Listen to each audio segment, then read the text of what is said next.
but I find it interesting. So I found this article and it's talking about Burkina Faso nationalizing contested gold mines amid illegal settlement. Now, the initial post was this, right? Look at this. How sad is it that Burkina Faso has nationalized its mines before Australia has? And this person is definitely in support, which is positive, right? So there are people who can make a case for privatization, and there are people who can make a case for nationalization.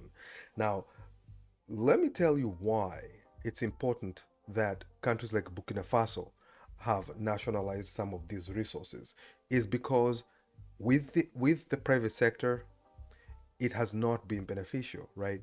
And that is not an isolated case. Look at Mali, look at Niger, right? Niger case is actually even more extreme. That they're a country that has some of the least amount of electricity available to households than any other country, and yet they are one of the largest producers of uranium, right?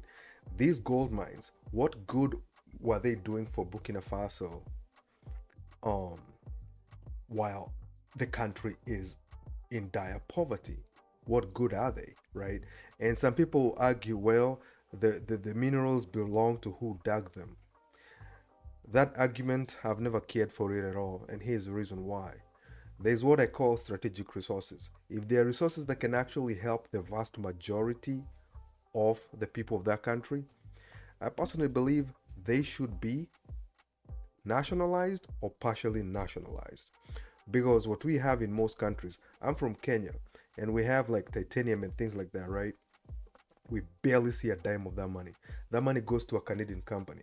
It took the Chinese to build one. Now there's revenue coming from titanium and titanium related products. But before that, it was of no use, right? And this is not an infinite product, right? This is not like air. These products will run out. So the people of Burkina Faso require assistance right now. So taking this mine over and nationalizing it is one of the easiest ways to increase the amount of revenue from your own natural resources, right? And I make the same argument for oil, I make the same argument for gas. The smartest countries have gone ahead and partially or fully nationalized these resources. Look at countries like Russia. These people, they make hundreds of billions of dollars from all these minerals and resources, and all that money is taken and put into the government um, coffers.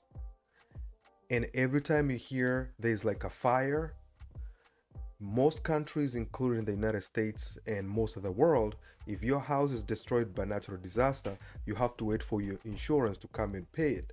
And a lot of times, as we have seen, even in very rich countries, when the disaster is too high, the insurance company can refuse to pay and just say they're bankrupt while they have been collecting billions and billions for years. So they will take that money that they have in the treasury and they'll use it to rebuild people's homes.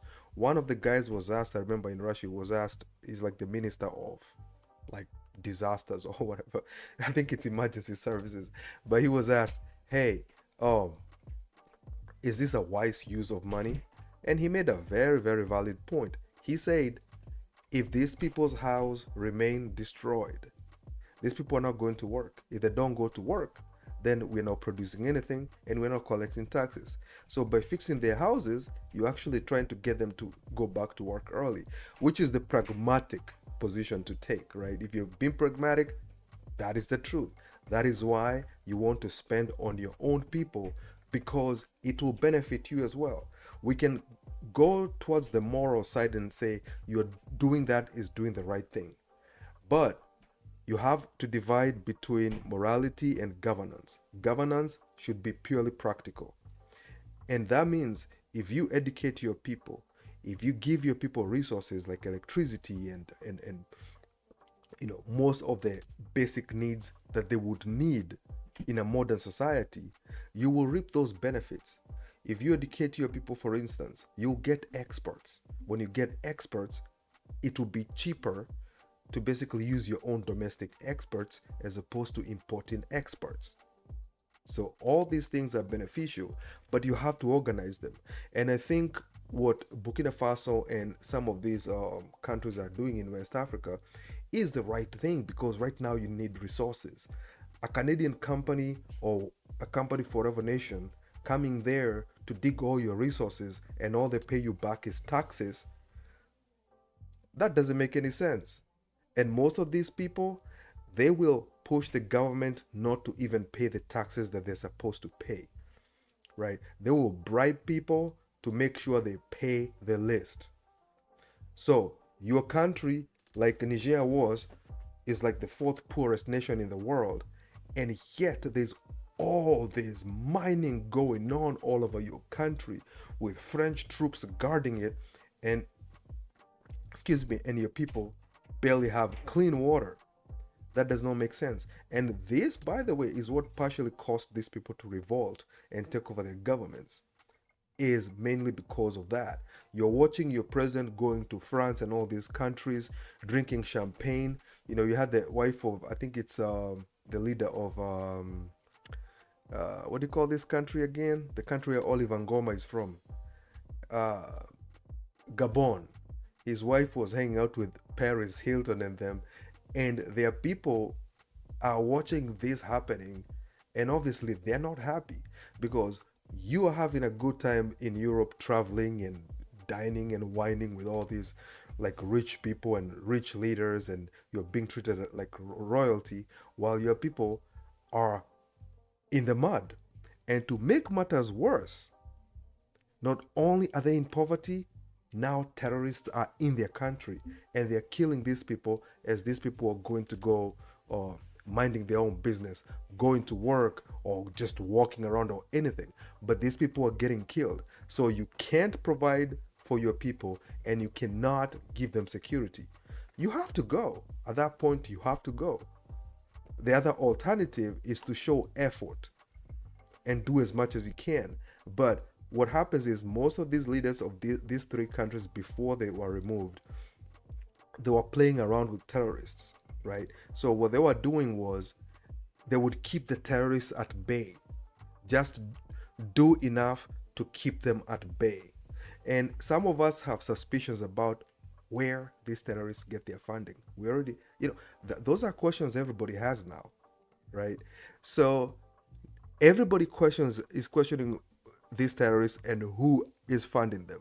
And then you're trying to appease them so that they don't attack you. So the idea is you don't attack them, and if you don't attack them, they don't attack you.